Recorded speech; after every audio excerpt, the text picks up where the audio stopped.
Last week, Giant Software announced Farming Simulator 25 was indeed coming, and it's going to be released on November 12th, 2024. Today, leading into FarmerCon 24, this weekend, Giants has once again released more information about Farming Simulator 25, but this time not as simply a suggestive CGI trailer, but with actual video captured in-game. As a quick synopsis, last week we learned FS25 was adding 2 types of rice as well as spinach as new crops, with additional crops likely coming. I counted 25 entries on the crop counter shown in the FS25 Collector's Edition graphic. With the crops we now have and rice and spinach bringing us up to 23. In addition, we learned that there will be 2 new base maps, with likely Zielonka being the 3rd map and returning from the premium expansion. A new biome will be introduced with a map from East Asia. And to that end, we have machines focused around spinach and rice farming. The ability to flood fields, motorbikes, buffaloes, and other unnamed animals are also coming to the game, as well as other enhancements to the Giants engine. Today, we get to see some of those engine enhancements. A few screenshots were teased last week with the addition of the trailer showing the fog effects, but we are seeing now is more examples of how fog is being added to the game, and this will overall increase the sense of realism to our virtual environments. Fogs will allow the use of God rays to attenuate shadows like what we're seeing here with the bridge. On the left, we see steel on the bridge casting shadows. Meanwhile, the open areas have light being diffused by the low setting fog above the water's surface. A different shot of the same bridge, or maybe a different bridge altogether, off in the distance, with now the sun coming just over the tops of the trees. Reflections off the water's surface, not only of the sun, but also the trees and other structures at the water's edge. Third scene that we have here today is not quite exactly the same as the still image we saw last week. But what we have here, we have low fog just above the water, and as the camera pans to the left, the tree and the sun's reflection in the water in the foreground is, in my opinion, worth watching again. So let's go ahead and take a quick look at that as well. Here we have a fairly quick side scrolling of trees with some pretty heavy fog, again kind of insinuating the God ray effect coming through the trees. Now, given that I use this as my thumbnail, this is probably one of my favorite scenes in today's video.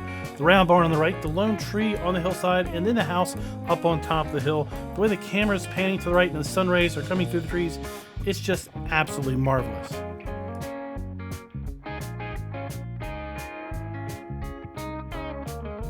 So there's a few things I want to talk about during this night scene, but first, let's talk about how the fog is diffusing the light from the headlights, and how there is indeed a point where we go from one single cone of light to 2 distinctive diffused lights as the tractor gets more alongside our perspective.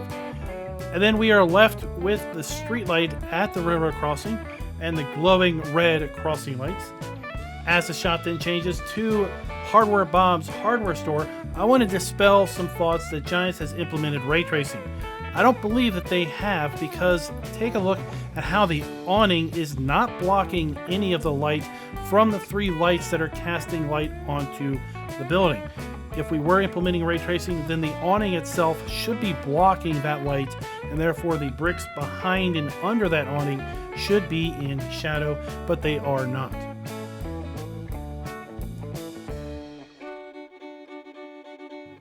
I don't have a whole lot to add related to this scene.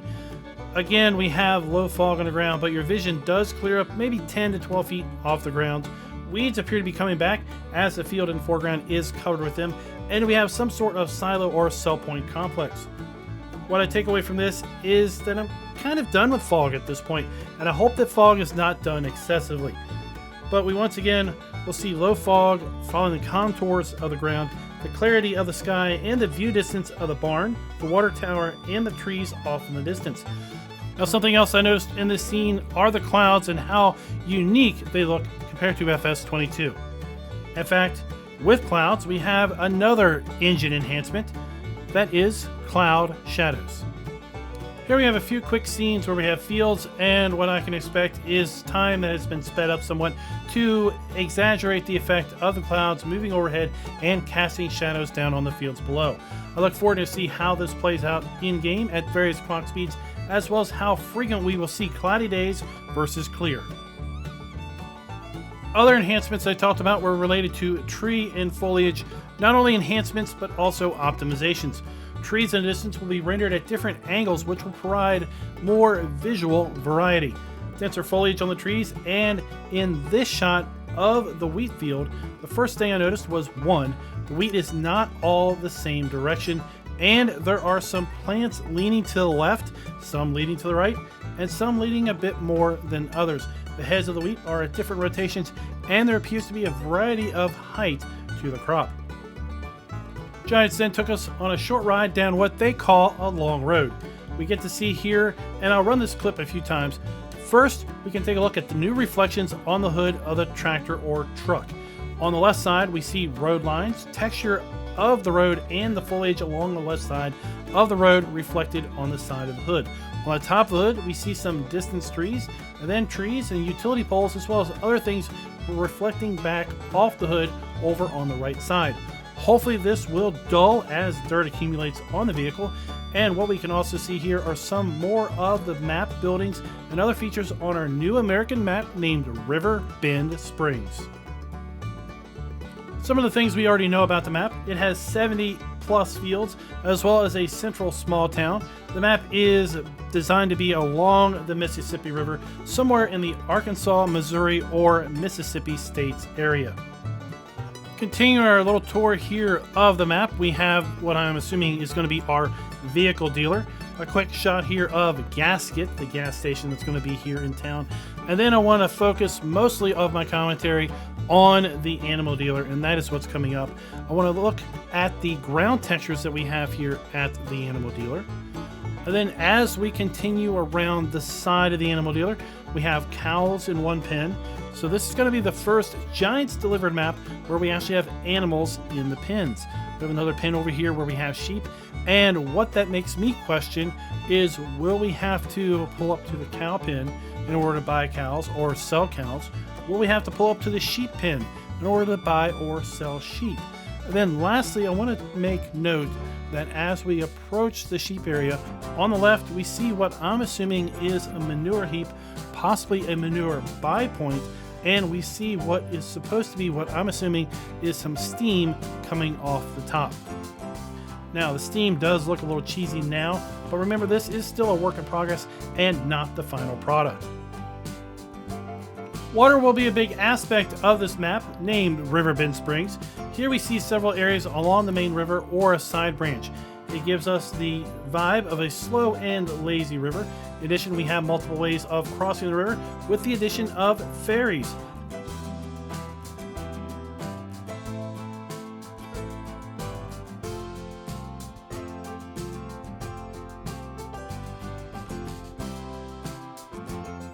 The fast-moving water from Silver Run Forest returns here with the water running down this stream. And then we have more fog and God rays as we skim along the water, cruising down the river or stream. We can see the wonderful reflections again being reflected on the water's edge.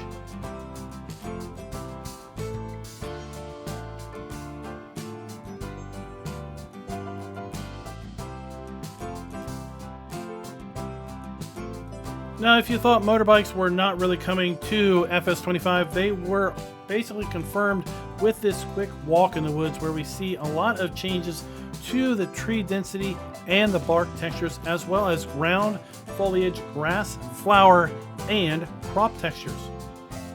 Overall, Farm Sim 25 looks to appear much more detailed and realistic than FS22 in my opinion. I wonder if this is going to be a spinach crop that is growing in this field that's about to come up. Let me know in the comments below what you think.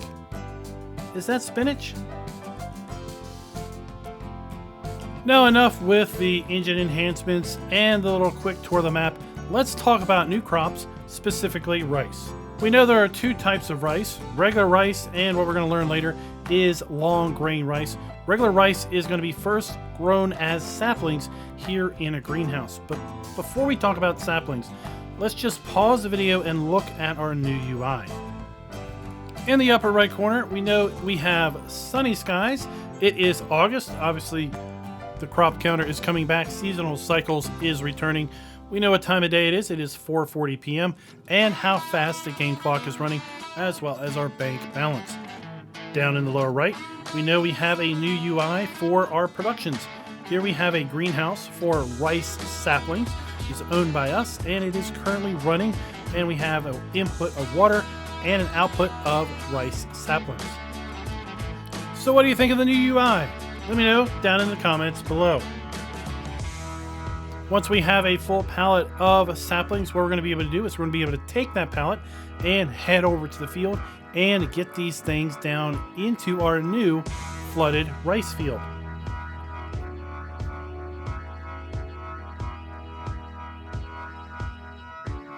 That's exactly what we see here. We have the Izeki planter that we saw in the CGI trailer, and we're going to now back up to our pallet of saplings and load this in. It's got some really neat animations as we are loading the various trays of our rice saplings into this particular planter. And I want to pause here once again and take a look at the new UI down in the lower right. Now, one of the first things you're going to notice is we not only now have fill type graphics, we also have fill type names listed here. We have a whole new speedometer and tachometer, as well as we have our gear shift indicator, we have our maintenance indicator, and our fuel indicator.